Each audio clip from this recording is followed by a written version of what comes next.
Hello, everybody. Hello out there. Hello. Thank you for joining us and on Spreaker Podcast Radio. Also, right here on YouTube, Tomorrow's Daily Life. And we have got some special in store. But first, I want to say for those who are listening on Spreaker as well as those who are looking on YouTube, please like, follow, subscribe, comment down below, do all that. This is a special that we are starting with me and my special guest, Mr. Ronald Lanier. This is Real Talk, coming from Mr. Ronald Lanier. We're going to try something different. We're putting a spin on things, and we're going to try by creating this maybe just some real talk coming from a man's perspective. And Mr. Ronald Lanier, thank you for coming to the show, first of all. Good evening, everyone. Thank you. Thank you for having me here tomorrow. Thank you. Hey! Great. Thank you. I'm glad you can make it. I know the last time you were here, you came through and we had like a 3-hour conversation and we talked about so many things. We went all around the globe. Yes. So I'm hoping that you will break some of that down for our listeners who may not have heard your episode, and just a lot of different things, a lot of different scopes of aspects on just weighing fatherhood and career, and I did this wine chat, Single Woman's Chronicles, with an awesome lady, Siobhan Brimage, and we're doing this, every other week. She's gonna be coming back on the show, and we're gonna be talking about a lot of different things, and that's balancing being a parent, a single parent, and just the different challenges that go with that career. And you got your career, you got fatherhood, motherhood, things that I deal with, working, doing podcasts full time, and also working full time, being a parent, and just the different challenges, and those who maybe can't see how we balance the life that we live. Yeah. But Ron, talk to us, my brother. Talk to us. What would you like to talk about today? First, I want to ask you, because we are starting this awesome from a man's perspective, life, career balancing. I'd like to start out by asking you that. How do you balance being a father and having a career and having that personal life, and all of these things that we have on our plate as career people? How do you balance that and still stay sane? Well, first and foremost, knowing the reasons why you do what you do. Having a family or having a loved one that you have to provide for. It's that maturity that allows you to do what you need to do, and there are sacrifices that you make in manhood or womanhood, definitely in both aspects, to take care of your family. Because getting up in the morning is how you provide for the little ones, because as we all know, the little ones are nice to be here. Mm-mm. So to take care of them, you have to do what you have to do, and it's a lot of sacrifice that goes right along with that. Does it get hard sometimes? Oh, it really does. It's you go to work, and I know definitely some of you that are in either a two-parent home or even a home by yourself and they have older siblings. When you go off to work, sometimes they're like, "You got to go to work again, and you got to go to work." And you want those toys, that workplace or that job that you're speaking of. You have to go there and go there for however long you do it. 8 hours, 10 hours, 12 hours, whatever shift, morning, midday, evening, whatever it is you do to provide for your family, that's what you got to do. But how do you keep going? What makes you have that drive to say, I can't quit? Like, what makes you just not want to say, I am throwing in the towel. I can't do this. This is just too much. This is too overwhelming. Well, I mentioned before in the last interview that we had, I watched my mom do it, and my dad as well. Like I said, my dad was a hard worker, and my mother, I never saw her give up. She always pressed on, and continued on, and moved on, and fought on, and that's all I've ever seen. But she be giving an example of what it's like to work and have a work ethic, not to give up. It's kind of ingrained in you. So once the example is set, you just have to follow the blueprint, and then if you have to improvise on the blueprint, that's what you do. So you say work ethic. Is that, you think, Ron, is that something that is taught? Or is that something that was just in you from a young man? I mean, from a child. Because if you don't have that work ethic, can that be an effect to the man you become?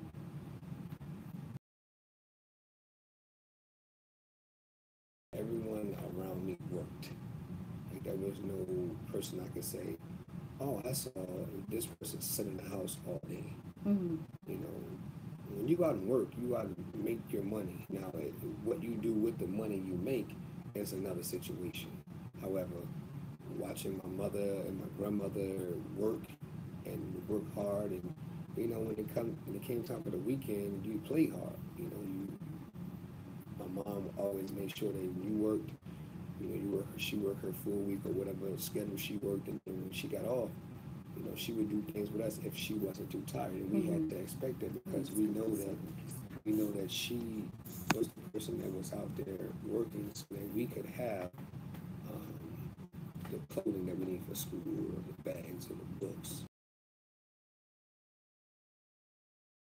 Like I said, the work ethic, once you're shown that, Mm-hmm. and then it's always great to have mentors, because once you not just see your parents do it, you see other adults around you doing the same thing. I wasn't in an environment where laziness was something that was acceptable. Right. Yeah. It's, yeah. oh, Me it's neither. just cool Me to neither. be lazy. Just lay around and do nothing all day. Nah. The outcome of your future, as far as once you get to that certain age and you have to go out on your own. Do you think if you weren't taught that drive and that discipline to, this is what you have to do, does that affect you still having that mentality? That ultimately could affect that, but it's easy to reach someone who might have had a path of laziness, or shown the route of laziness, and then say for instance you meet a young man or a young lady and they have the same liking for something that you like. So say it's basketball. Mm-hmm. And so, oh, you like basketball, so you reach that person. You may say, hey, you like basketball, let's go on the court. When you get on the court, you start asking questions, you find out some things. So what do you have planned for yourself in life? What do you want to do? What career would you like? What school would you like to go to? What things do you like? Do you find out more about that person, and you find out that this person is lazy? Now you have to find a way to incite them, to push them, to help them make things practical for themselves, so they'll manifest. Because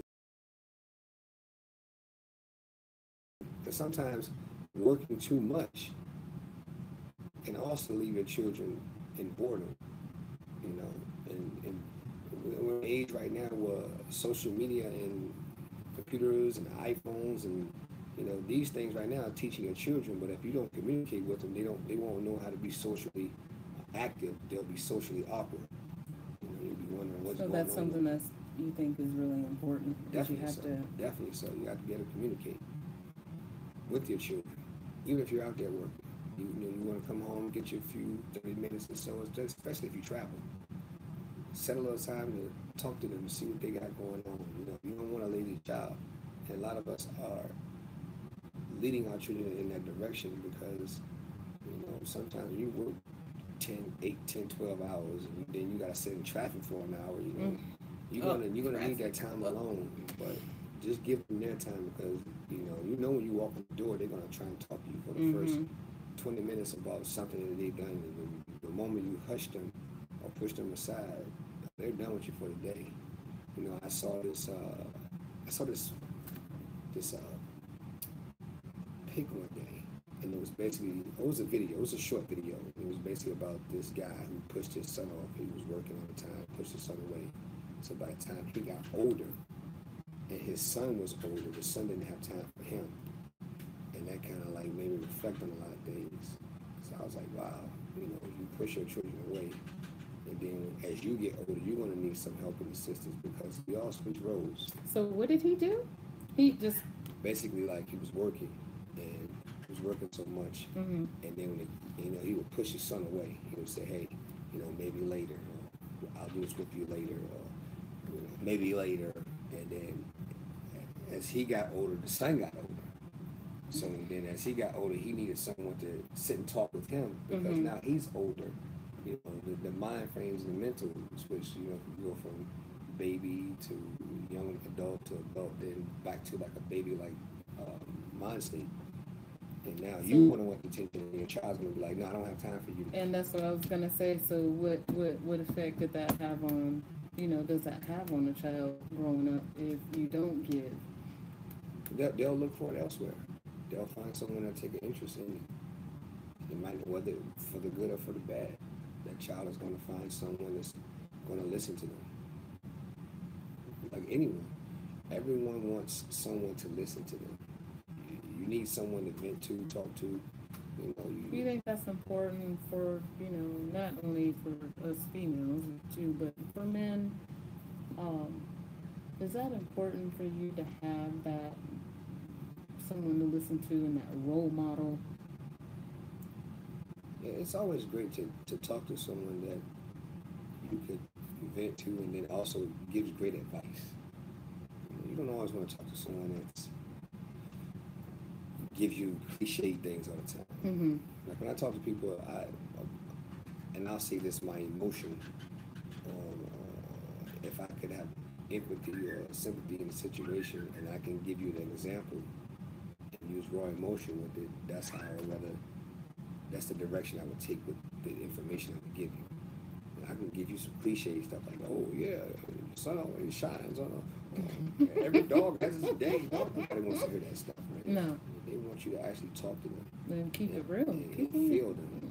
Yeah. That's why most people, I talk to a lot of people. And take the time to listen. Yeah, exactly. I talk to a lot of people all day. You know, and I love it. Well, which is why I brought you back on the show. Hi, Kay. I brought you back on the show. This is people who are going to be chatting up. I brought you back on the show because you give so much good advice. This man, he gives great advice to people. A lot of people come to you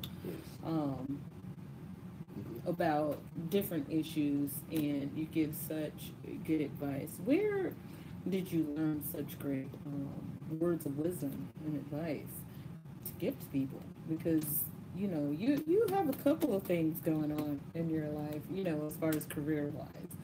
But where did you get this? Where did this stem from? You know, it's funny. I put a post on Facebook recently about a gentleman named Les Brown. And I remember growing up, I think I was about in the 6th grade. I think my teacher name was Mr. Nazareth. And I also do where's the name? Yeah, Miss Lazarus. And I also used to be in the Urban League as well. And I've always been that person or that kid that people would always see things in like, that guy right there would deal with him. But my mother was a humble person. So I would start there. My mother and my father were always people that would never bias people. So I didn't have the kind of parents where, like, if you go home and say, Mom, it's the teacher's fault, and your mom's going to be like, oh, you know what, you're right, son, it's the teacher's fault.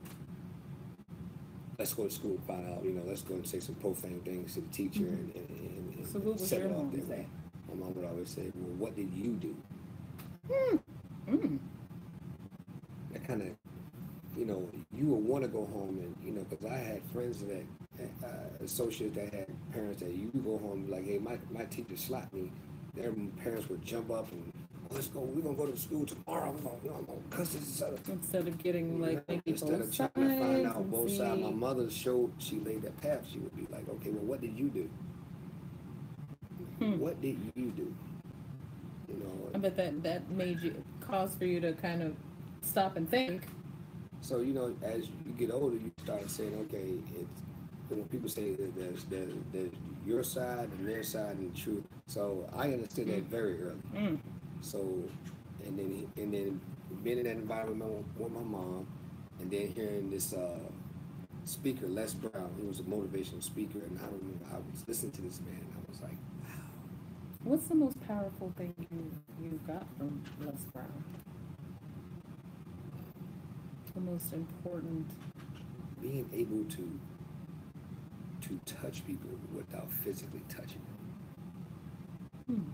Touching someone's mind and their heart, and without physically touching them. Like saying, hey, let me get your attention. If I throw something out there and you bite, and now I got it, there's a certain way you look at people when someone says something that spiked or it spoke to you. You're like, and then your eyes shift right in onto to the person that you're talking to. And that's the look I look for when I'm talking to people.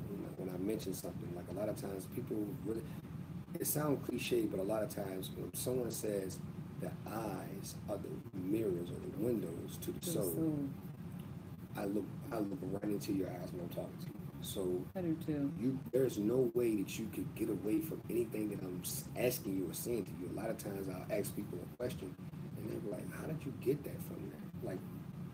Like what made you ask that question?" But I ask that question because I'm looking in your eyes when I'm talking to you. So I say, "Hey, what happened at this point in time?" And I've been into people, and they were like, "How did you know I was suffering from that, or was bothered from that, or I was dealing with this?" Because I saw it. You know, that I've been able to do that since I was young. Really? Yes. Yes. Yes. That's why a lot of people probably feel comfortable talking to you, as you really are truly looking at the essence of that person. And it's definitely different ways you could look at a seer or whatever it is you would like to call it. I've always been that kind of person. I take the time to talk to the people that I'm talking to. Like I couldn't give you the same advice that I would give another person because it won't work, because it doesn't fit. When I give advice, I'm looking at the person, how I know them, where I know them, how I met them, what relevance they have to me, so on and so forth. So each person has their own data bank with me. So when I'm talking to you, I gotta say, okay, boom, I know this person from this, they do that. Everything in your background generates as I'm talking to you. So I know exactly what I'm talking to. So I familiarize myself with the people I'm talking to. And that's important. I like to think that I do that too. As I talk to, and then the thing you do also is you can talk to anybody. That's true. Is have conversation with anybody. That is true. And from all different walks of life. And like you were saying, you kind of look at, you can tell who's who and the advice, and that's based on the advice you give them. Because you know who they are from the conversations you have. And you think this cutting hair too. You kind of get a sense of who that person is, definitely. because you develop a connection, right? As y'all can see, funky fresh. Mr. Lanier hooks my head up every 2 weeks. Yeah, I just had to put that disclaimer out there. He's a talented man, but it does so many, and that goes back to saying you do so many different things. Definitely, being a barber, you have to have balance, because you're not going to always cut or deal with the same cookie cut people every time. You could have a customer that's political, or a customer that's into that hood life, or you can have customers that are into being woke or being conscious. And I definitely like to arrange my conversations and things I know to deal with the people that I deal with on a daily basis. Do you think you can talk to people at all from all walks of life like that? and and I know that dealing with your daytime job as well, Right. you deal with different people and different personalities. You know, And that goes back to saying, how do you balance it all? Because you you know, too well does. and see, having two parents that are unbiased, and then things that happen to me in my life, I'm not a judgmental person. So whatever you discuss with me is discussed with me. You and I, we speak on this, we talk about it, and then we'll get our part two or our part 30 on. As I continue to do what I do with you, this is confidential. This is not about me sharing your information with someone else. We talk about this. Now, that balance comes from the fact that I'm not judgmental. So as you're talking to me, you talk to me, it goes into my ear. I'm very analytical. So when you're talking to me, I'm thinking of another thing I'm going to ask you, but I'm listening at the same time because I want you to know that when you're asking me for information and you feel like you're going to withhold something, trust and believe I'm going to ask you that question that's going to give you that gut punch. Oh, I can't believe you asked me that. You said that gut punch. I'm gonna get that gut punch in, and and that's the thing. Like a lot of people will know information on a person, and they'll be telling you a story, and they just want you to just go along with their side. But what if you just want the truth? You want me to continue to listen to you? Let's get some truth. Mm-hmm. Don't just tell me things that you want to tell me. Let's get the truth. So a lot of times you get that one person, you get that one person that gives you perspective, and that's my favorite word. I love perspective. Perspective, because I'm an artist by nature. Perspective drawings, perspective drawings come from 2 different points, 3 different points, 4 different points, but it is you're trying to find out. See landscapes, bathrooms, kitchen, and listen, I love art. And I use art every day of my life. I do. So. And you do paint such good pictures. Yes, yes, yes, yes, yes. May I say again, the man is on point. He's truly good. Y'all, look him up. Look him up. Look him up. Want a haircut? But so you be coming here every maybe couple weeks and give us some hot, fresh stuff to talk about. And also, you like audience participation. I'm sure Yes. you wouldn't mind answering questions Not and at all. giving advice Not at all. because you do have a lot of experience. And can you tell us a little bit about where that experience comes from? Basically, just dealing in or dealing with different people. Started very young. Like I said, I was with the Urban League, and different phases of my life. I think back, like I've seen and been through and talked to, and like I bring the Urban League another time because I was the president of the New Lights group. It's basically an inner city youth group, and I was the president. And dealing with And the Urban League. what do you do? What do you do with this?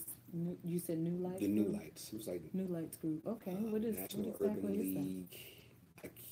Don't give me this line about the ITES part of it, but basically, annually we would go to like different places. I remember one year we went to DC. Mm-hmm. Then another year we went to Indiana. And we would just travel. You would just go meet other different Urban League groups. Okay. You just meet in these different cities, and you guys would do these little workshops. One year with the DC, we went to Howard. Another year we went to. Kind of like a form of like a mentor, yes, kind of mentoring program. Yes. It was a mentoring program. I really do like those too. And I definitely support those mentoring would, programs for young men. They would have banquets, and I was always the one they would put out in front and talk. Really? I mean, like, man. So you were the lead speaker. Yes, I would be the person that would be talking. Okay. What kind of things would you talk about? Just the Urban League, the youth that I'm around, and just seeing like the different things that will happen to different people, and some people are shy, some people are bashful, and I was always the one they would always put out in front. And Yep, because I don't see you being bashful at all. no, Ronald. and then at the same You time, don't strike me as that bashful. having a family that we have like a comedic connection. Okay. Big family? Yeah, my mother's side and my father's side, we Okay. always laughing and having a good time. So telling jokes and being the center of attention is not hard. But I've never the attention hawk. I always share the room with anyone I'm with, and I'll definitely pull you into a conversation, and you wouldn't even know it's happening. So you hear that, you guys? Christopher Harrison will tell you that one. Ah. So you start up with him, huh, Chris? He gets you. And another couple other buddies, Eric Dixon, he's good at it too. But like I said, Just draw you in. I just draw you in because I'm not one person that you have to just listen to me. I want to hear what you have to say as well, because I will never force my opinions on anyone. I will let you know where I'm coming from, and then I'll listen to you, and I'll be respectful about it. I'll never tell you you're wrong. Mm-hmm. But like I said, to get back with the whole story you asked me about, me doing speaking and stuff like that. Like I said, dealing with the different urban league groups and mentorships and talking to different people and getting people to do things that they don't want to do because they're uncomfortable. But it's more of the emotional support you can give to people. If you push somebody out in front of a crowd, they'll get the ill-fitted deer in the headlights. However, if you say, hey, listen, if you take the time, I'll stay right here with you, and go from there. And you have to do that with people. I don't care if you're 2, 12, 20, 40. As long as you got emotional support from someone,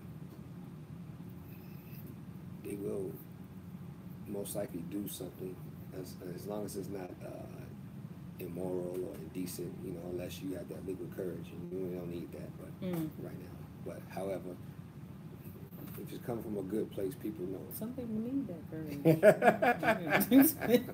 Lord, that's another show. That's another show. But so you come from a big family, right? But you still were a part of a mentoring program. Yes. Now, is this something that your mom signed you up for, or because you were young when you were a part of this program? I believe, like I said, when you're an inner city youth, a lot of times they offer these things, and okay. I actually can't remember how I got hooked up with the Urban League, but once I was affiliated with them, and then it was like other kids that they were coming along, and like I said, it's this new group grew. They knew okay, we got these kids here. We want to help them with schooling. We want to help them with their lives and all different things like that. It was like a Miss Red and Miss Tate and Mr. Oliver, and all those guys. And then we had shirts. Wow. We had uniformity. But like so you really learned a lot. It seems like it was very structured. It was very structured. When you go in there, they would always take their time to know the different children, and they knew your behaviors as well. So I think that's important too. You do. They were. If you came up to me with something, I would listen and I would take it in, and I listen. Then some people, if they're not getting that attention at home, or they get shut down, you can't do the same thing that you do with me with someone else. So like I said, in seeing all of that, I learned it, going to youth camps and just dealing with different people. So you did go to youth camps a lot. Went to youth camps, went to swimming camps, and my mom had us in all different kind of things. So dealing with different people and seeing the other side of, there are some people who are confident, there are some people who are introverts, extroverts. Some people just don't want to deal with people, period. You work with people like that every day, you will never know until they tell you. Right. Like, hey, I work here, but I don't like people. I know you said that, but I don't like It's people. natural. Yeah. Don't let the naturalness fool you. I can see that, because sometimes they keep a lot of times you can tell those people who, because they just are very quiet, just, Right. kind of stays under the radar, you know. Are those, do you think, people that you need to watch out for, or is that Well, you know, because can you tell those kinds of people too? what, like I said, dealing with people, you just, a lot of times if you're dealing with introverts and extroverts, you gotta approach people differently. So if you're a quiet person, you start off small. Hey, how you doing? Don't speak back. A lot of times they might be thinking like, why are they speaking to me? And then sometime later, if you, I'm a people watcher. I watch people. I watch people mannerisms. I watch everything. Don't miss anything. It's good to be observant. Very. Watch. Good to be observant. Yeah. That's one last thing I did want to bring up because I know you got to go and you can't, hopefully the next time he comes and visits, he will stay longer and chat with us. And he's got an interesting subject that he'll be telling. I don't want to know. He's gonna give us some juicy subjects coming up here shortly. Right. But the last thing I wanted to ask you because you brought up a little bit ago about people not, when they're quiet introverts and stuff, and you say hi and they don't speak, and maybe so. My question was, when you see them in the hallway and they don't speak, does that bother you? No, it doesn't bother me for this reason. You don't know what's going on with that person. You don't. You don't know what's going on with anyone until they tell you. So just because you speak to someone and they don't speak back don't necessarily mean that they're just a rude person. So then, do you stop speaking to that person, or would you still continue to say hi even though they don't say hi to you? No. Or would you just not stop speaking? It could, depending on the person itself. I could start off with a friend like head nod, like a head gesture, like how you doing. Is it a big head nod or I just do a have. little I have a big head. So I'm like big head nod. So it's like. It could be like a non-verbal nod, like. I thought that was a head nod, though. That's non-verbal, though. But the first one was a head nod. But I said, "How you doing?" Oh. Pay attention. Oh, okay. So it's like this. The first one is a. So it might start off small, doing? like this. How you doing? That's the non-verbal. The next time it could be like, "How you doing? How you doing?" So what if they still? So it's steps. It's steps you take. Because everyone's not your boisterous. Well, how many loud. steps we got to take if they still not speaking to you?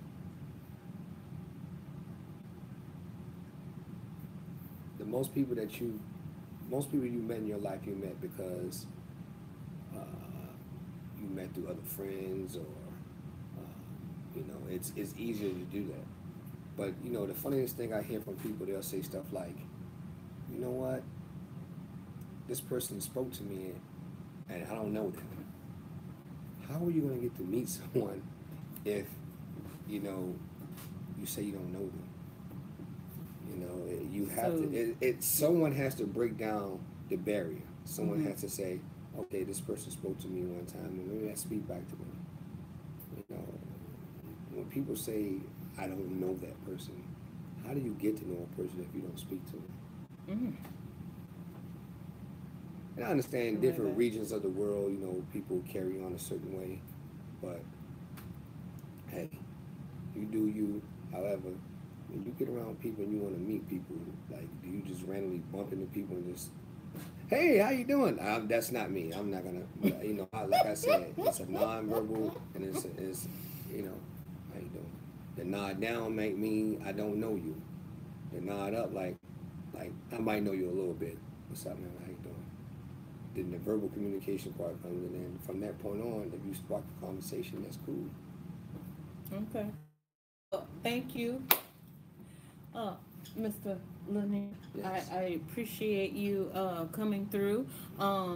and giving us a quick initial visit because he has agreed to come more often and come and holler at us and talk to us. So you guys, please stay tuned for that. He will be here in the next couple weeks. He hasn't given us an update just yet, but we should have one shortly, and you guys will know as soon as I know. We dropping it on YouTube, and we gonna let y'all know on Facebook, everywhere. So check it out. The video is, so for all you guys who are listening on Spreaker, the video is on Tomorrow's Daily Life. You can check him out. He's here with this lovely thick full beard, and it looks good. Maintain. Look. See, he just gave y'all a show right there. Ladies, calm down.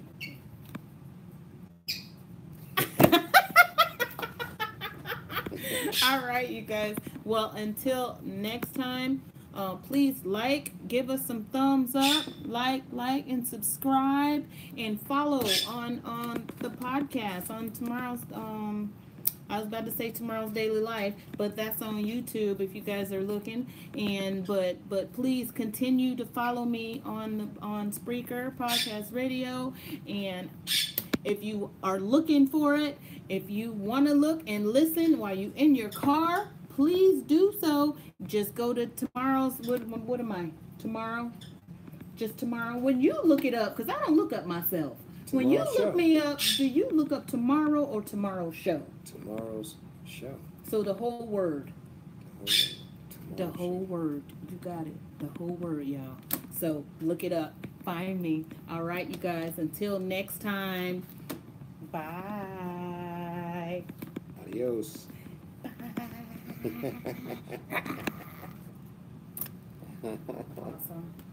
Awesome. Boom. See? They tried.